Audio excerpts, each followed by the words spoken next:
Green Beret Commander Michael Waltz joins us from Florida. Commander, so the Commander-in-Chief was very clear, not involved. His spokesperson says directly 3 times he is involved. What's going on there? Do you think she's being accurate, or did he just forget? Yeah, what's going on there, Steve, is she's trying to distance the president because this deal with the railroad unions is literally about to come off the rails, where 3 of the 12 unions have rejected it. But what's so interesting and convenient is before the midterm elections, he was taking credit for saving the country's economy in crafting this deal as a deal maker. He was taking credit then, but now that the unions have rejected it, suddenly he's had nothing to do with it. Sure. But then he forgot his talking points, apparently, when he was about to go get on a train. I don't know. But that's what's going on, and this will be devastating. $1 billion per day will be lost. This affects the shipment of coal, not that the left would mind that, but our drinking water, everything that comes into our ports.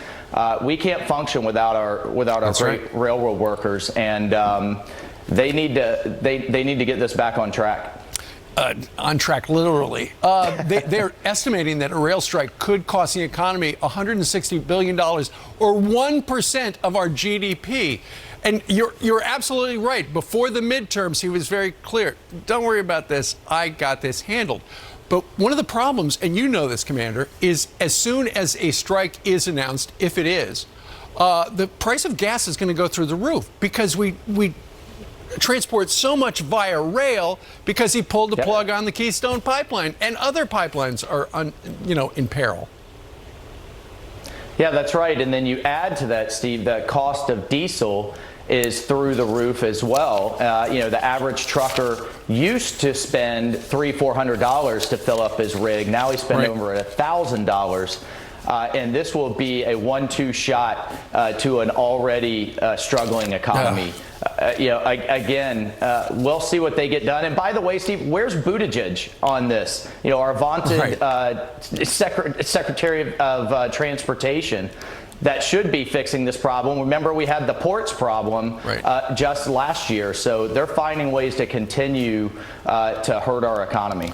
Well, maybe they're not putting him out, Pete Buttigieg, because in popularity polls, he rates higher than the president does when it comes to some Democrats. Meanwhile, Elon Musk, it sounds like now that he's running the place over Twitter, it sounds like he's going to release internal documents that show what happened when the New York Post was censored by Twitter. Everybody wants to know what happened, and it sounds like Elon Musk is going to tell us. Yeah, well, we already heard Zuckerberg come clean on the FBI approaching him with the disinformation claim.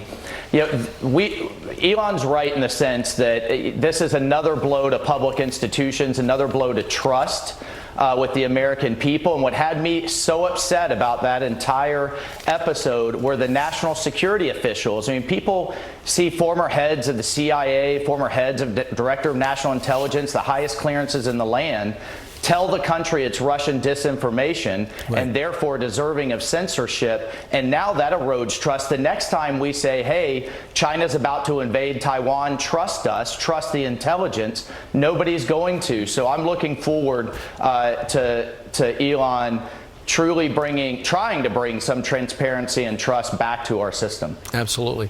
During this weekend, everybody talks about things they are grateful for. I know you're grateful for your son, Army, who was born about 10 months ago. He had his first Thanksgiving yesterday. Is he chewing on a turkey leg? Man, that was his first turkey leg. The kid went nuts about it. He loved it. And I have to say, Army's a meat eater. We're looking forward to our first Army-Navy game in just a few weeks. And we had my 18-year-old daughter in from college as well. We're just blessed, Steve, to have such a great family. That's wonderful. And you've already got your Christmas tree up today.